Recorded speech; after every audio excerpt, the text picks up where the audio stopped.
Yes, yes, ladies and gentlemen, your two favorite black people on the planet Earth itself. We're back. We didn't leave. You see the living legend Larry wearing one of my t-shirts. You can get one of those at shoplifegains.com if you want one. You also see me wearing Black Lives Matters. You can get one of those at shoplifegains.com if you want to get one of those. And we're going to give people an opportunity to come on and get into the show because I know we don't normally go on Thursday. So we're going to chit chat for a few minutes and see what's up until people get in here. So living legend, how you feeling? Man, I'm feeling pretty good. I wish I had a fly swatter last night and then someone would let me just go off on Pence's head because man, that fly landed on his head and stayed there. You would go there, but you know what, man? That fly took one for the team. You know his ass probably got coronavirus by now. He took one for the team. Team Fly. He's somewhere probably laid over with coronavirus as we speak. Oh, my brother said that was one of those Russian mini drones feeding him answers. Could have been. It could have definitely been one of those. But I mean, the fly stole the show. Yeah. But here's the sad thing, Larry. Aren't flies only attracted to stinky shit like bullshit? I mean, that fly ain't think about going over there getting on Kamala at all. No. Kamala, you remember the last time? You remember when Obama was in that interview and that fly was buzzing around and he did some straight up Wu-Tang Jedi. He went Jedi on it, but I know you don't think Pence was going to be able to do that. Oh really? No, Pence was up there. Pence felt comfortable. He was like, "Oh yeah, this is where the flies should be." You know? Because Pence was saying so much bullshit. The fly was like, "I'm landing on some shit." So that's what happened with Pence. And in the event, we've got people lining up in here, and let me salute everybody as y'all are lining up. Muchella, who hangs with the fella, she's in the building. Mooch. Stanley Powell, DeAndre Lucas, 351 Cleveland. He's a regular.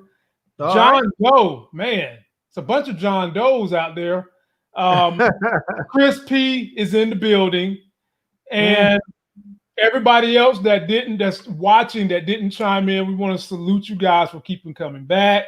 Danny Girl is in the building. Hey to you. Ness R is in the building. We appreciate the love, everybody. Go ahead. Danny Girl, are you the same Danny Girl that came on my live stream a few weeks back and won a prize? Because if you are, you never actually got back to me with your address. So I shipped out all my prizes yesterday and I didn't have your address. So if that's you, just know that you need to reach out when you win something. So right. Anyway, sorry, I didn't mean to interrupt. I just wanted to get that out before I forgot. I saw our name come through there. My folk Buzz, who always super chat. OG 703. Official Richard Kilpatrick, what's up? Kendall Suggs from the 252. That's back where I come from. DJ something. Hashtag Tariq too dangerous. And Tariq too dangerous. Tariq is too. I mean, I'm serious, man. They making his butt a clone of Ghost. So let's go on ahead. Ladies and gentlemen, the platform today for us, we're going to talk about power for about 10, 15 minutes. And then the rest is all politics. So strap on your seatbelts, put on your mask if you're standing too close to somebody, and let's do this. So, Larry, this was like one of the main bumpers they did for the trailer for episode 6. Take a look at this. They put the chess pieces in line with the king in the middle. And then it has 2 queens. Now, if I play chess, I think you said you learned how to play chess too. It doesn't have 2 queens. But if this is highlighting what's to come, what do you think is actually saying? Now, I couldn't really tell if that was Lauren and Diana who's on the end. Somebody said that it was Lauren is one bishop and Diana's the other bishop. That can't be Diana on the other side. I know we got Braden and we got Kane as your rooks. And then for the knights, we got Cooper Sacks and Meth McLean. And then the queens, as you can see, Mary J. and Tariq's mama. Larry, expand only the way you can expand. And mind you, you don't plagiarize like that bum-ass Jabari. I couldn't tell who was next to Sax on the other side. Let me pull it back up. Let me pull it because that's the mystery to me too. So I'm thinking that's Braden, but well, no, I see Braden on the far end. Yeah, Braden's a knight. He's a rook. Braden's a rook. The rook. Yeah, wait, I'm trying to remember. Wait, it goes king, queen, bishop, knight, rook. Knight, rook. Right. Okay. So I see Braden as the rook. But who's the knight on the Monet side? I don't know. It looks like a dude. People been trying to say that's Diana. That is not Diana. No, that's not Diana. It doesn't even look like a woman. And Diana's more brown skinned, and that's a real sort of light skin. That's a real fair skin type person. Yeah. So yeah. The other side I could definitely see Tasha, Davis. Lauren. What do you call it? Meth McLean? Yeah, Meth McLean. Everybody's telling me that's Lauren, and then you got Braden. And then Braden. Yeah. So that's interesting that they only had. It looks like on Monet's side they only had one of her people because it looks like they had. It looks like they had Monet, and then Sax, and then the mystery person, and then Kane on the end. Right. I'm doing that Kane.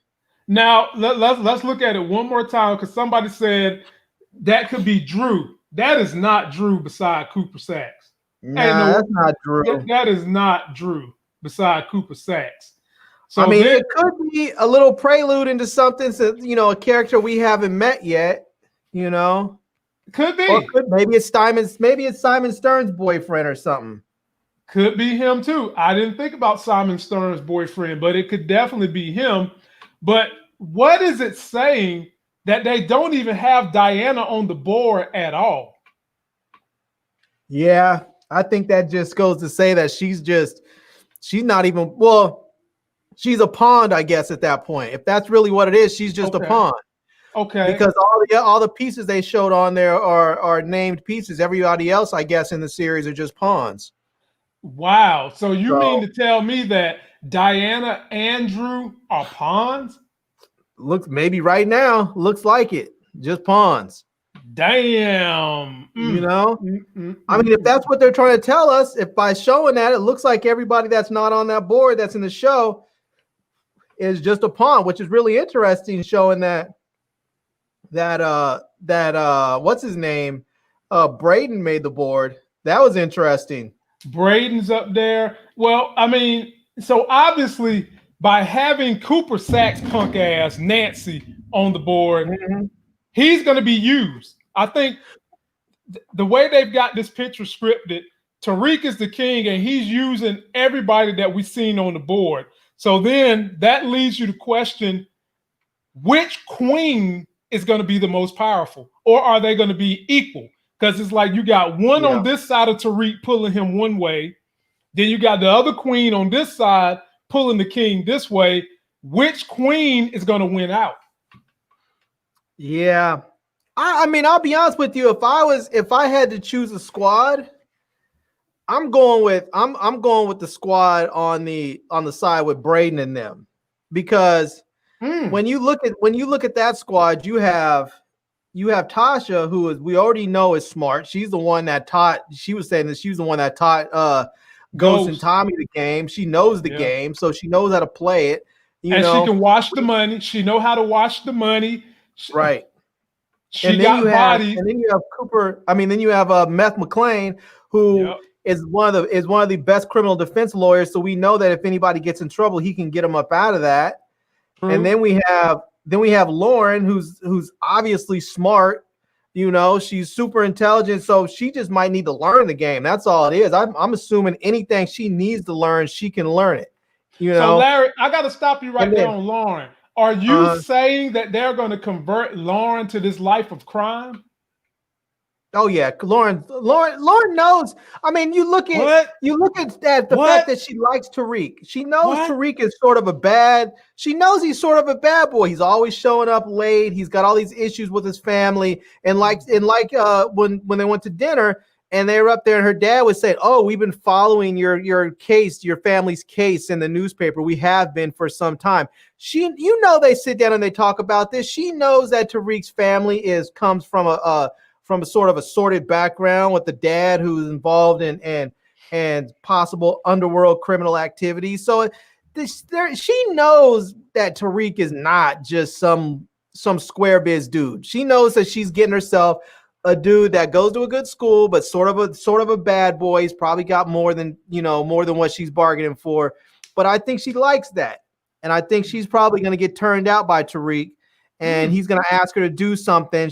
But before she does, she's going to get wrapped up with him emotionally a little bit. And then Tariq's going to ask her to do something. She's going to agree to do it. And the next thing she knows, she's going to be wrapped up in all that mess. And she's going to end up liking it. So let me break this down for you then.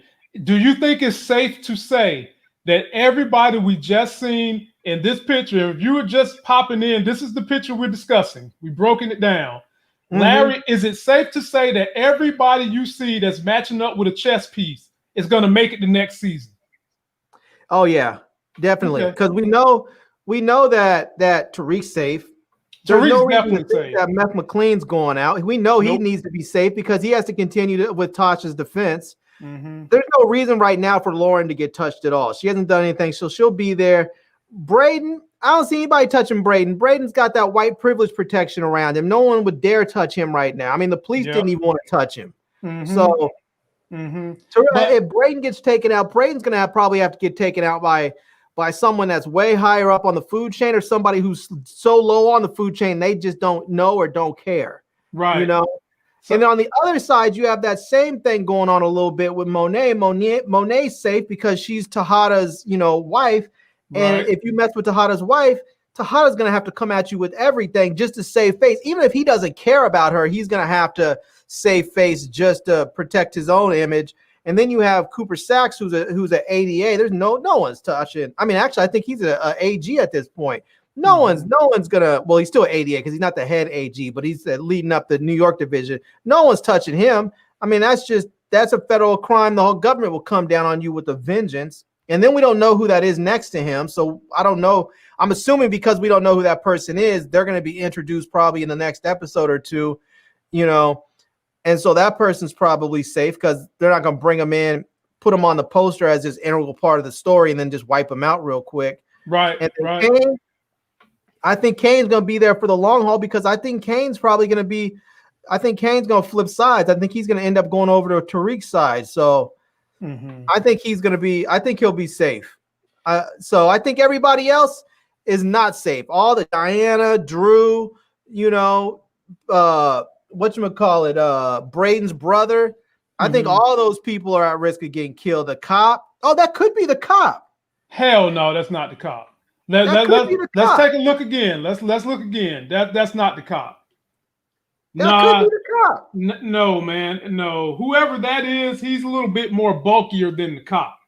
That's not the cop. That's not the cop. Definitely ain't the cop. But before I get into the next power discussion, let me shout out my folk who just super chat, super sticker, D'Angelo Washington. I appreciate that, homie, because it'd be hard on the player up here sometime.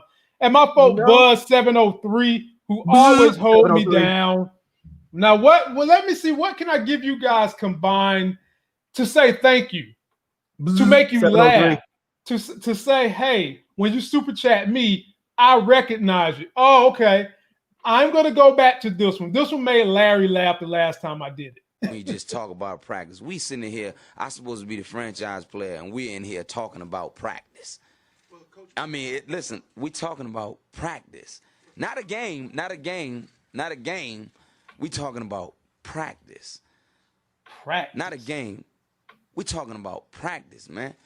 I mean, how silly is that, man? We're talking about practice. Practice? We're talking about practice, man. We talking about practice. We talking about practice. We ain't talking about the game. We talking about practice, man. Practice? Practice? We're not talking about the game. We're talking about practice. Practice. I appreciate y'all for that super chat, man. And y'all ain't just practicing super chatting. Y'all are super chatting, and I appreciate it. So let's talk about this. Since we're on the basketball thing for a hot second, what's up with your Miami squad? We getting that ass beat. That's what's up with us. We in there getting that ass beat like a toddler who got caught eating out the cookie jar. I told you don't mess with my LA team, man. Man, stop it. I ain't never heard you say anything about sports since we've been LA. It don't matter. It don't matter. I'm from Greenville. Do you hear me supporting the Greenville Hornets? No. Because you know better. No. Man. Golly. So, ladies and gentlemen, we got one more thing we want to cover in regards to power. Then we're going to move on to the politics because there's some rough stuff out there. We want to equip you guys with knowledge and some entertainment. One thing that's very peculiar about that splice and the chessboard, they have Tariq being the king for what we're going to assume is his clan, but also the king for the Tejadas. So does that mean, Larry, somehow, some way, Reek is going to be able to take out the king of the Tejadas, which is Lorenzo? Maybe. I mean, let's be real. We're only seeing one king on that board. So it really, when you look at it, it's going to be two teams fighting basically to save and preserve the one king.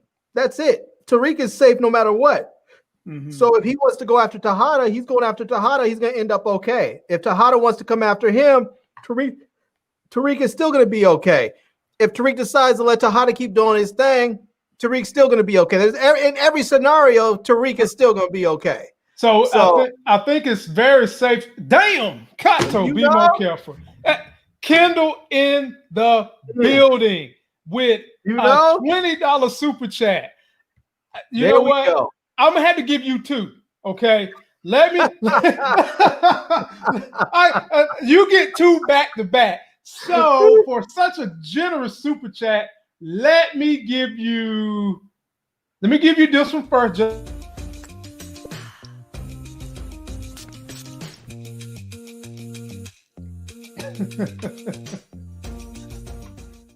Okay, so that's number one. Down, like what happened? Don't twirl from a pole that ain't secured to a ceiling. That's number one. And number two for you is this one right here, because what you done is very sexy. I'd like to give a big round of applause to my band, Sexual Chocolate. I believe the children are our future. Thank you. Teach them well and let them lead the way. Love of all inside of me. Yeah. Sexy Chocolate. God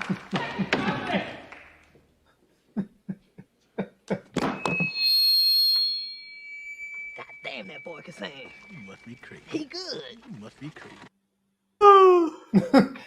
And damn, Kendall can super chat $20.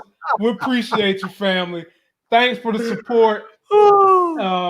We try to come up here and make sure we're consistent in bringing you guys as much entertainment with good real life information. I know a lot of people don't do it on YouTube because they're afraid of growth. They're afraid of who they might offend. But me and Larry, we know our heart is in the right place. We know we're trying to support our people and all people as best we can. And we appreciate it when y'all super chat us like that. It keeps us going. We really, really appreciate that.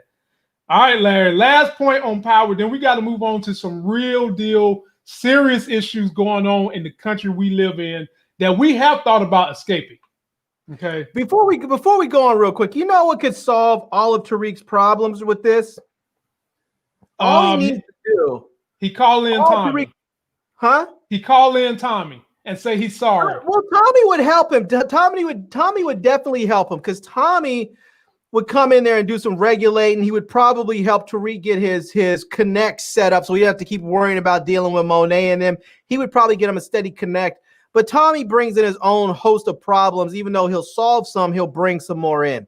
But if he really wanted to solve all of his problems and do it definitively once and for all he has to do is call in Killmonger. Killmonger will come in there and get rid of all of his competition. He will liberate him and all of the other folks out there that have been held down by our oppressors. And Killmonger will come out and just put his place. And Killmonger is the rightful ruler of Wakanda. He'll just come in there and politely take Tariq off that throne, set him over in a different position, and take his place, because he is the rightful ruler, as he should be. For those of you that are new, this is what Larry's asking for. For those of you that are new, just sit through this. Yeah, go ahead and burn all that. My king, we cannot do that. It is our tradition. When I tell you to do something, I mean that shit. Burn it all!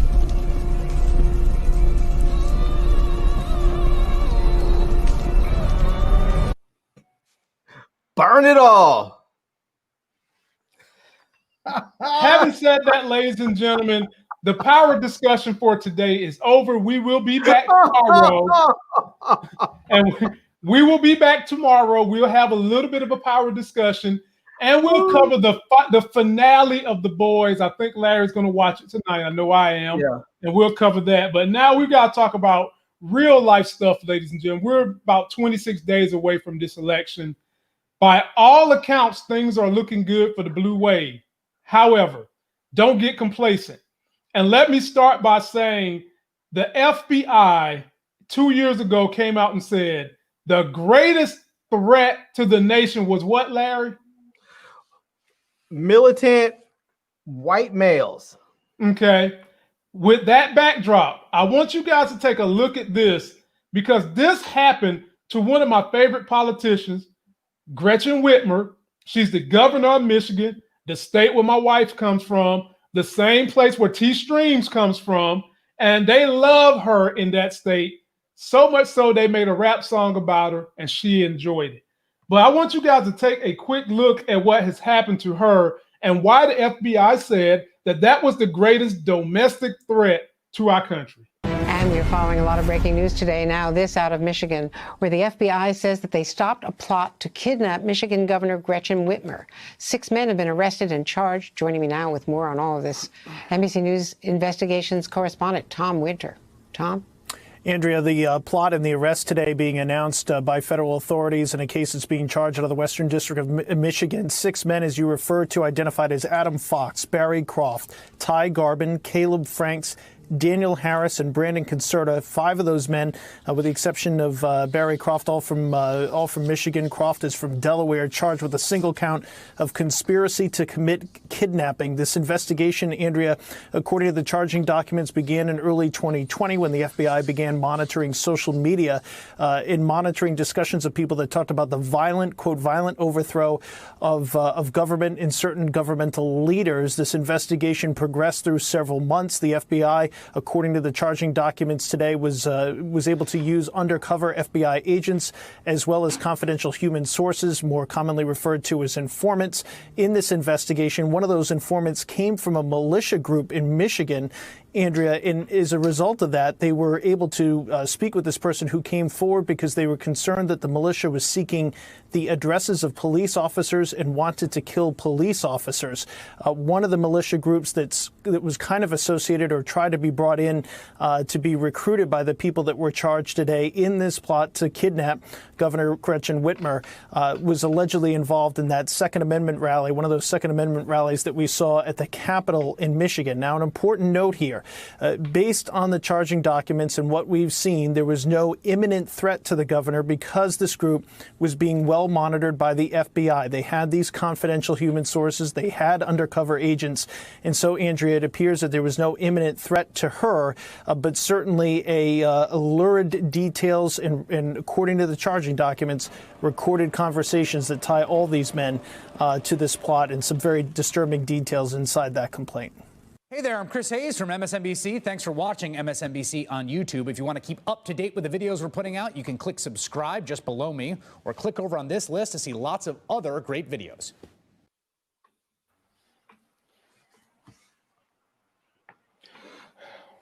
Larry, how can I encapsulate this in words without sounding very angry? Okay. You vilify black people who go to protests. Don't show up with guns. We don't come out there looking like we about to go to World War III. You know, we just come out with signs, and you're always telling us to be peaceful and shit. Okay. But yet we have an administration and leadership that is inciting, encouraging, promoting white propaganda bullshit. Now, have y'all not forgot about when Trump was running against Hillary Clinton and they made up that damn lie that somebody in Washington, D.C. on behalf of Hillary Clinton was running a pizza parlor that had children underneath in the basement doing dirty things to them, and a white dude from North Carolina drives up there, shoot up the place. Have y'all not forgot about that? That was pushed on Fox News too. And let's not forget the pizza place doesn't even have a basement. How many places in Washington, D.C., Virginia area have basements anyway? Well, they have there's plenty of basements out here, but this pizza place does not have a basement. They're talking about that there was a child trafficking ring, sex ring, pedophile sex ring run by elites in the basement of this pizza place, and the pizza place doesn't. I mean, it's just. I mean, I've been by there. I've been by that pizza place. It's a regular old pizza place. You drive by, it's nothing special about it. There's no basement in there. The whole thing is ridiculous. It was dangerous. It is part of that whole thing that's been going on with that QAnon. And for those of you who don't know, QAnon just got booted off of Facebook and Twitter, and they are basically scanning the interwebs to scrub them clean so they don't have a platform to go and spread their lie. Not only QAnon, but the Proud Boys. There's one called Alabac. I mean, there's a bunch of these little white nationalist groups who get their rocks off by buying guns, buying bullets, acting like they're going to do something. And they're dangerous. And people get up there and say, "Oh, well, you know, they're squelching people's First Amendment rights." And people still need. I'm going to say this, and I'm going to say this again, and I've said it before. I'll say it again. If you don't understand what the First Amendment is and what it does, I suggest before you run around talking and sounding stupid, saying that someone's infringing upon your First Amendment rights, go read what the First Amendment actually does for you. What the First Amendment does, it protects your freedom of speech from the government. It does not mean private industry cannot can't shut you up. If you're on a private platform, which Facebook and Twitter is, then they can do what they want to do with you. They can say, nope, you can't be on here. They can only show some of your posts. They can show all of your posts. They can do whatever they want. So I would suggest before you go sounding stupid that you read and find out what the First Amendment actually says. And these groups that are out there that are being shut down, their pages are being shut down. They're not being allowed to promote their propaganda. In the past, organizations have gotten out there. You've had these racist groups out there in the past, but they've been relegated to the fringes of the internet and society in general. And that way they didn't have a platform to go out there and recruit and infect the minds of other people. But when you have a platform like Facebook and Twitter that can reach billions of people around the world, you have people up there that are spreading lies and they're making stuff up, and the algorithm picks up the interest because people are attracted to crap. They're like that fly on Pence's head. They are attracted to shit.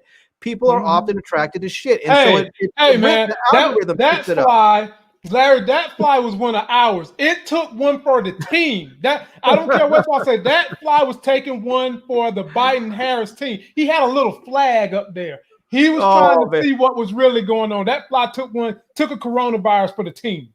I think that was a miniaturized Russian drone feeding Pence answers. But in any case, my point being is people are attracted to that stuff, and it starts to push it further and further and further and further up the algorithm, and more people see it. People that normally would be just good, regular individuals in America get influenced by that stuff. The next thing you know, you have a bunch of people out there with QAnon flags spouting, which to everybody else sounds like complete and utter nonsense, but they have convinced themselves that this is true and right. And then it gets dangerous because then people start talking about taking physical actions against people in the world, and they don't understand that what they're acting upon is a complete fabrication and lie. So well, that same method you were talking about is what got us the president right now. That's how we got him. Because not only is this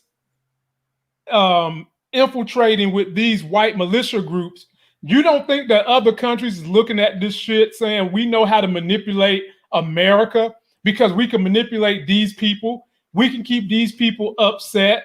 We can keep these people screaming First Amendment right and all that bull jive. And if we screw with these people enough, we can influence the election because America's the only developed place that continues to run their election based on some dumbass antiquated system called the Electoral College. Simple as that. And I'm very happy that Gretchen Whitmer is safe.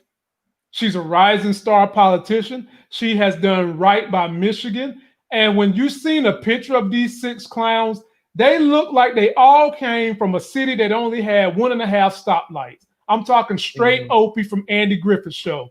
All of them look just like that. And they had that demented, angry for nothing look. One guy even said, Larry, the real reason he was mad is because she kept the gyms locked down. Like, bro. Yeah. I mean, it not only when these type of things get exposed, it not only exposes how evil they are, it also exposes just how undereducated they are. I don't want to say they're dumb. I'm going to say they're undereducated. It really leans to the country dumb hick stereotype. This guy is about to try to commit a kidnapping because he's mad he can't go to the gym. And when you look at this picture, it don't look like he's been to a gym in 6 fucking years anyway. I mean, come on, man. Bruh, we got to do better. I mean, the reality of it is that you have people out there that are willing to be manipulated because whether you want to say they're weak-minded or whatever, they're just willing to be manipulated because they have nothing else in their life that's good and meaningful. And so they latch on to things that are terrible and bad and reflect the views and what's already in their heart. And if what's in their heart is meanness and evilness and spitefulness, I mean, you have all these various elements. You have the whole racial element where she's one of these politicians that's beloved by minorities out there. Mm-hmm. And as someone put in the comment section, she's invited to the cookout. So there's a lot of white people out there that are angry about that. There's a lot of men out there that don't like the fact that she's a woman. And so she's in power. On top of that, she's an attractive woman. So that just makes it even worse for some of them, you know? But here's the thing they didn't think about, Larry. You know who is the vice governor? A black lady is the vice governor in that state. So you take out lieutenant governor, I think. Yeah, lieutenant governor, excuse me, is a black woman. Yeah. So what was y'all gonna do about that? Yeah, good question. You know, good question. I mean, it's unfortunate, but it is what it is. I mean, they're just, you know, people are just gonna have to learn to accept certain things in this country and in this world because the country is changing. You know, this country is changing. The demographics of the country are changing. The politics are changing, you know, and it's just unfortunate because what happens is it seems like on the right, it always seems to be something where they always have to lean on violence. It doesn't seem like they always either want to lean on violence or they want to lean on cheating. They can never seem to win on their ideas alone. They always have to win by violence and cheating. And, you know, I mean, you have Trump that got help from the Russians to get elected. You have Bush that had to get, you know, that was selected by the Supreme Court because he lost his election. I mean, it's really unfortunate that this all has to happen. And then you have all these, you know, you have Republicans. Every time the Republicans want to talk about voter irregularities and cheating with voting, and then you go look at the cases where there actually has been voter fraud, it's always on behalf of the Republicans. Every time. So what it really saying is that they know that there's attempts at voter fraud out there because they're the ones that are attempting to do it. Mm-hmm. You know, I mean, that's why they're worried, because they're thinking to themselves, there's no way that the Democrats can't be doing this. We're doing it. We're trying it. It seems to be easy for us. Why aren't they doing it?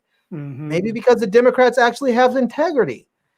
I mean, the Republicans are nothing right now but a bunch of sort of fanatical, you know, flip-floppers. You have people like Lindsey Graham who say one thing and then turn around and say the exact opposite. You have people out there that are just spewing complete and utter conspiratorial nonsense. It's just, I mean, in all reality, you have a Republican Party that has given its soul to Donald Trump, who cares nothing about them as individuals or as a party. And at some point, there has to come a reckoning. And, you know, I was talking about this earlier with my wife. I hope that I don't want our country to go down the road that some other countries have, like those so-called banana republics, they call them. But I feel like when this election is come and gone, when Biden and Harris are in office, I feel like there really has to be a true reckoning. Like there needs to be people that are arrested and prosecuted for their crimes that they've done during this administration. There needs to be a commission set up like they had with 9/11. They need to produce a report about all of the crimes and stuff that were committed during the Trump administration, because you need to make an example of these people so it doesn't happen again on either side. I don't want Republicans to do it again. I don't want Democrats to do it ever, but it needs to happen. The punishments need to come down quick and swiftly so that people are made an example of and it doesn't happen again. And there's going to be people upset. There's going to be feathers ruffled, and people are going to say that the Democrats are just simply punishing their political opposition. And I hope that message, it can be set aside a bit with a true bipartisan commission report that shows the crimes that were committed, and then those people who committed those crimes can be prosecuted. So, well, we're going to definitely need that, because we've got to get people to start thinking twice about their BS, because it seems to me like the Republicans have been not only projecting what they do, but lying about it.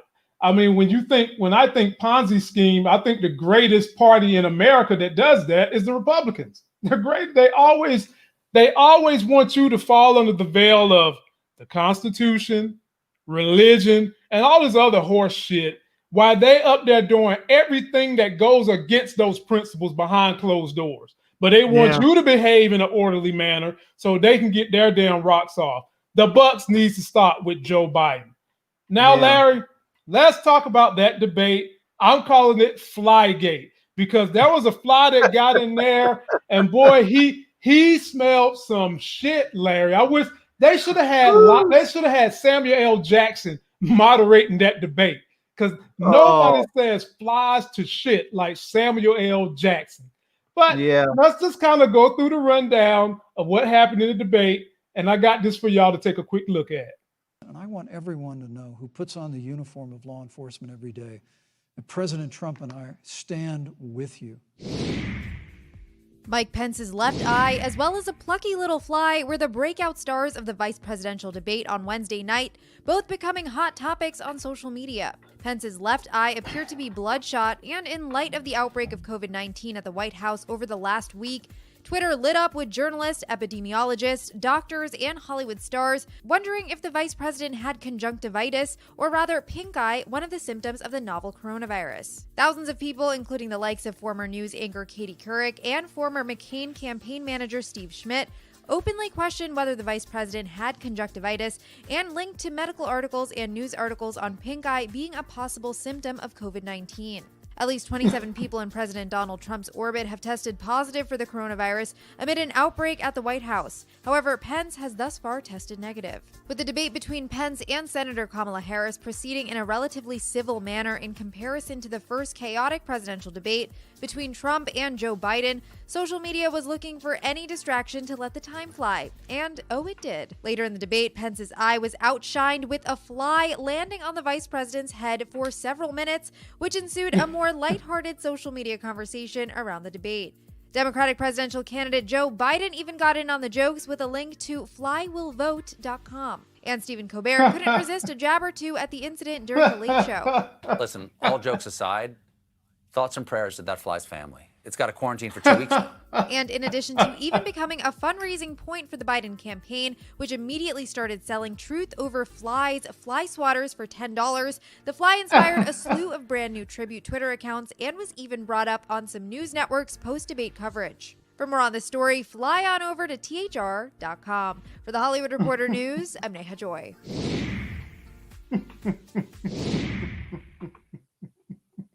Oh my goodness. man. Lord have mercy. Well, the fly stole the show, but I had said to my wife too, I said, Pence must have done some cocaine or some kind of upper, because that can make your eye bloodshot too.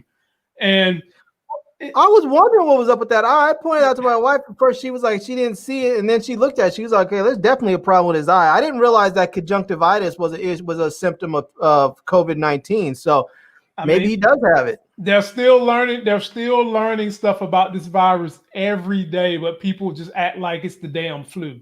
When Dr. Fauci came out today and said this is way worse than the flu. But anyhow, once you get past the fly and you get past Mike Pence cocaine eye, let's talk about the debate. Of course, I think. Go ahead. Before we go too much into the debate, let me just say that over the last two debates that we've had, we've seen some really piss poor moderation going on there. And you think the lady was piss poor? I thought she attempted to be good, but I think her attempt was valiant, but it just wasn't up to par. And do you think she did better than Gwen Ifill? I really think that when we saw moderators like Gwen Ifill from PBS, she was really, really good at her job, and she was really good at keeping these politicians on track. We saw her for years moderating debates, and I think she would have been really good in a debate like tonight, or even the one that we saw last week with Trump and Biden. Mm-hmm. Do you think that the moderator was better than Chris Wallace?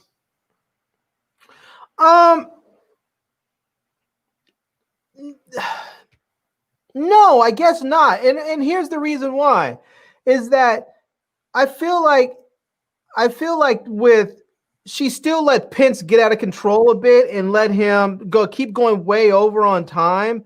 And she had to keep repeating herself over and over and over and over again. And the debate was not nearly as hostile. The debate was not nearly as out of control as the one the week before. Mm-hmm.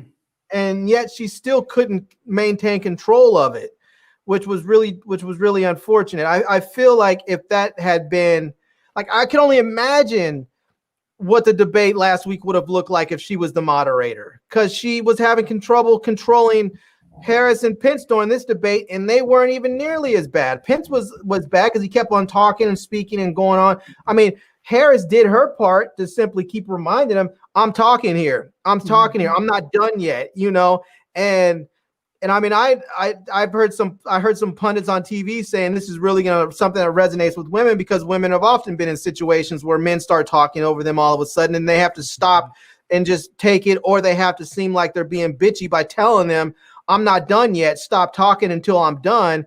And so for her to have to keep saying that to him resonated with women. But my thought is that you are the moderator. You should have told him, be quiet. You have already had your turn. You are now going to let her keep, to have her time. And if he wasn't, they should have just clicked his mic. They should have muted his mic. When he went over on time and she kept saying, Mr. Vice President, you're over on time, and he just keeps going, she should just hit that damn mute button. And that should be it. If you have to act like a child, then you have to be treated like a child. That's what we do with kids when they won't get off their damn phones. You have 5 more minutes on your phone. Texting, talking, texting, talking. It's been 5 minutes. I'm going to give you 5 more so you can wrap things up. 5 minutes go by. Talking, talking, and they're still not done. So what do? You grab the phone and you put it away. Because if they can't act like adults, then you have to treat them like children. It's unfortunate, but that's where we are. She should have just hit the damn mute button or something. If she didn't have that ability, then I don't know what she should have done, but she should have done something, because that debate was not even out of control, and she couldn't control the little bit that was starting to go off the rails with that. I mean, it was just, I was disappointed in her. I wish she was way more assertive than what she was. I felt like she started to get a little more assertive towards the end of the debate, but by then, the tone had been set. So, well, let's talk about Kamala. And every time he would say those dumb ass, no logic statements. Did you see the way Kamala looked at him like you at the black folk cookout? You done brought a white girl who brought potato salad that ain't good. Kamala was giving him them looks like, I think the looks Kamala was giving Pence was the look that America is giving this whole administration. Would you stop lying to us? Tell us the truth. Listen to science. And that was one point in time in that exchange that they had where they asked Pence about climate control. Did he believe in global warming? And he kept saying, we just going to believe what the science says. Did you see the way Kamala was looking at him like, you MFers don't believe nothing that come out of a science book? The looks Kamala was giving him won the debate for me. But the substance that she was giving was rock solid. The only place that they keep trying to stick them on is if they're going to pack the Supreme Court or not. And even her answer for that was good, but I felt like she could have gave a little bit of a better answer, but the answer she gave was fine. But they keep trying to stick them on packing the Supreme Court, and they don't really answer the question. And I'm fine with that because you know what? If they decide to do it, oh well. Your president has already came out and said elections have consequences. Well, damn it, this is going to be a consequence if they decide to add 2 more people to that Supreme Court of their own ilk. Now, what did you think of her performance, Larry? Well, I thought her performance, in whole was decent. It was. I thought her performance as a whole was decent. I felt like she could have pushed back more forcefully on things that Pence was saying. I think there were a number of opportunities that she had to simply come out and just say, that's just not true. That's just factually untrue. And that is a lie. And she just didn't do it. I felt like she was being too polite. I think she was trying to walk that razor's edge that women often have to walk of being tough, but not too tough. So they don't seem like they're being a bitch or in her case, an angry black woman. Exactly. I was going to say, just call it what it is. Angry black woman. Just call it what it is. Right. For black women, that's what it is. For white women, it's just being a bitch. But she was trying to watch that. She was trying to walk that razor's edge. And I think at some point you just have to say, damn the edge, and just simply saying, sir, that is factually untrue. I'm not going to allow you to sit here and lie to the American people and deceive them. That is factually untrue. I think she had the opportunity on numerous times to say that, and she just simply didn't do it. So I wish she would have, but I think her performance was pretty good. I think it was, it was a really pretty dry debate. Yeah. It was. Even if we hadn't seen that blood sport of a debate that we saw the week before, this one was still pretty doggone dry. Which is fine. It doesn't have to be anything glamorous if you are the Democrats right now. You stick to the facts. You just had a president who had a super spreader event. He doesn't want to contact trace it. You just had an administration who lied about the severity of COVID-19. She just stick. You don't have to do any. She didn't need any zingers. She didn't need anything. Just stick to the facts. I felt like she done a real good job of looking into the camera and saying, America, we've lost 200 and some odd thousand people, but all of those 200 and some odd thousand people had other people at a table sitting with them who are suffering right now because they're gone. Yeah, we've got other people who have been sick from COVID that may have survived, but they are suffering from remnants of corona. And we have an administration who's going to court right now, which is why they're trying to pack it to remove health care for everybody. She done a good job. Let me point this out about the whole point about the Supreme Court. Now, I know that a lot of the pundits on TV after this were saying, oh, she didn't answer that question. She should have answered, or she should have had a better answer for it. I do not think she should have given anything on that question. That's what I'm saying. I don't think Harris should give an answer on that question. I don't think Biden should give an answer on that question. And the reason for that is, no matter what they say, the Trump administration is going to take that answer and they're going to make a campaign commercial on it. So it doesn't matter if they say yes, we're going to go ahead and we're going to expand the court. They're going to make a commercial out of it and try and call them sore losers and everything else. If they say no, we're not going to pack the court, then later if they decide that they are going to pack the court, well then they're going to turn around and say, oh, see, Biden and Harris said they weren't going to do it, and then here they are doing it. But let people not forget the decision on whether or not to expand the court or pack the court, as they want to call it. They're going to expand the court is not Biden and Harris's choice. It's up to Congress, and they are a separate branch of government. It's not up to the executive branch. It's up to Congress. Now, if they pass a law, yes, the president has to sign that bill, but if there's a veto-proof bill in the House and the Senate, the president doesn't have to worry about anything, because if there's enough people that it becomes veto-proof, then it's not up to the executive branch anyway. So, I mean, they can try and push this whole thing about, and that's what I really would have loved to have seen Kamala Harris say and Biden say if he's asked again, are you going to pack the court? Just simply say, that decision is not in the executive branch. That decision is in the legislative branch. That's up to Congress to decide if they're going to expand the court or not. I can't sign an executive decision and add 3 or 4 more justices. That has to come from Congress, and just leave it at that. You know? Well, I mean, then the simple turnaround is, okay, Congress passes, are you going to sign the bill? I mean, I think that's, come out and simply say, if there's a veto-proof vote on it, then sure, I'll pass it. What's the point? What's the point of not signing it if there's a veto-proof you vote on it? I have no choice. It's going to become law, and leave it at that. I mean, they're politicians. They are known for giving non-answers. Just give a non-answer that gets people to stop asking the question. I don't think they're going to stop asking the question, because the Republicans want that narrative to be pushed.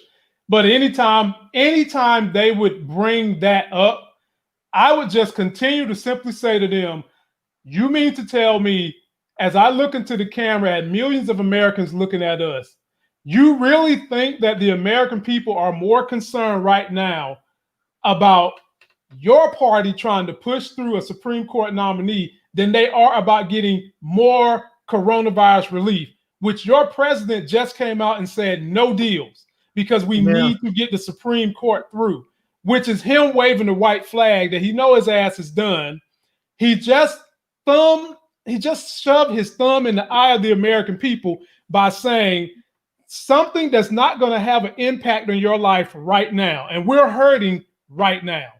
I would rather work on that than to get you guys some money to put in your pocket, feed your family, keep your health insurance going, keep you paying your rent, keep people that own apartments or whatever from losing those apartments. He just told all the American people that didn't get paid the last time, F you, I got to get this lady in office so that if I get in trouble, she and the rest of the people I done put in here is going to get me off. You guys let that sink in. Yeah, and I think too that because our people from our generations below us, they don't have any memory of the hardship that people went through to be able to vote, both minorities and women, and all the crap that was put, all the barriers that were put before us. And when you start talking about the Supreme Court, you're talking about stuff like the Voting Rights Act that they are actively gutting in the using the Supreme Court to gut right now, and it needs to be reinforced. And you have things that I mean some of the ridiculousness that we couldn't even imagine people doing before, stuff like having poll taxes, having litmus tests to be eligible to vote. Yes, the whole voter ID thing that they have going on right now. Not to mention they had things before, like they had a case just recently, and I say recent, like a few years ago in Pennsylvania. They've been talking about in the news lately about a group of armed Republican people that went out there to the polling places and were basically out there as an intimidating force, and eventually they went to court and they had a decree saying you can't do this. There was like, I guess there were like federal poll watchers or something. There was some sort of some sort of federal decree, and it just expired. And so now we're back in a position where you have Trump out there telling his people to go out to the polls and be poll watchers. Well, he's telling people to go out there and do stuff that's illegal. You can't go out there and intimidate voters. You can't go into the polling places when you don't have the right to be in there unless you're voting or unless you're a poll worker. You can't just go in there with your guns and intimidate people, you know? So I think the Republicans have gotten this right in this sense. They have gone after the Supreme Court and tried to make sure they get their people on the Supreme Court because it seems like the Democrats either have tried to play things by the book and just figured, oh, the Republicans will do it too, and everything will play out fairly equally, or they don't realize how vitally important the Supreme Court is to our democracy. You know, you pass laws and the people want them. The people vote in politicians that will pass these laws. We get the laws passed, and then the Supreme Court turns around and invalidates them. Well, I mean, if you want to make sure that the laws that you put in place stay in place, you need Supreme Court justices that are going to look at things in the way that you look at the world as well, so that you don't have you don't have Supreme Court justices getting up there and saying, "Oh no, Obamacare is not constitutional." Well, there was earlier court rulings that say that it was, and now they're up there going back with different case after different case after different case, trying to tear apart because they can't get rid of it as a whole. So they're trying to tear down piece after piece after piece. They get one piece stricken from it, and another piece stricken, and then another piece stricken, and then they say, well, without those pieces, the rest of it's not constitutional. So then they end up having to strike the whole thing. That's where they're trying to go with it. Exactly. That's where they're trying to go with it. So if you don't get Supreme Court justices on the court that have your same worldview, then you're going to end up in a world where we don't really, a country where that doesn't represent us as the voters. And the reality of it is, they say that it's supposed to be a non-political position, and we see at times where they do act based on what the Constitution says. Sometimes they go. We've seen things. We've seen stuff like Chief Justice Roberts rule in such a way that people would think, oh, that's more of a left-leaning or a liberal sort of position, when he's just simply saying, no, that's just the way I view it constitutionally. But it doesn't always go that way. And oftentimes you have justices like Justice Thomas that is a far-right conservative justice that is going to seem to rule along party lines. Every time, it never fails. And here's the sad thing: that old Uncle Tom do that shit, and they don't like him. I mean, they like what he does for them, but they is counting the days down where they can switch him out if they can get his ass up out of there. And he's the oldest justice. He's likely going to end up being replaced by a Democrat. If Biden wins this, I mean, I'm not saying that he's going out in the next 4 years or not. I have no idea. He's not saying that. He's talking about age and attrition, ladies and gentlemen.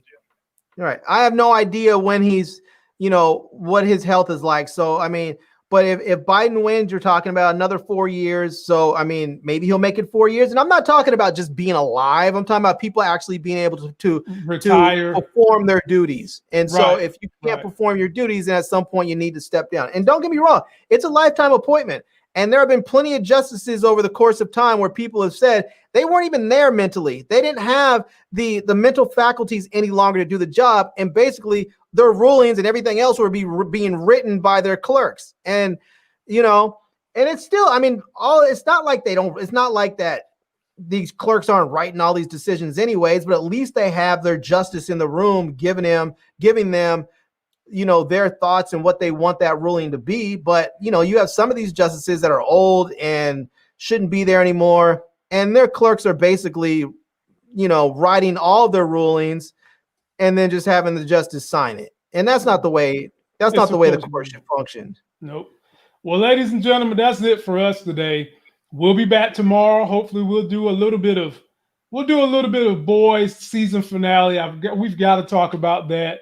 We might throw in a power here and there, but more importantly, we're going to see what else you guys are watching between now and December, and we're going to figure out some other shows we can catapult to keep this thing going. So we'll be back tomorrow. Stay sexy as hell. Keep wearing your mask, and if you can, go vote right now. They are saying 5.6 million people have already sent in ballots, and that's up, I think they said, since 1918, 65%. I mean, just a huge jump. So be somebody that's doing that, and the more that people vote, the more it leans Democratic. So until that next Sexy as Hell video, we'll see you tomorrow. Peace.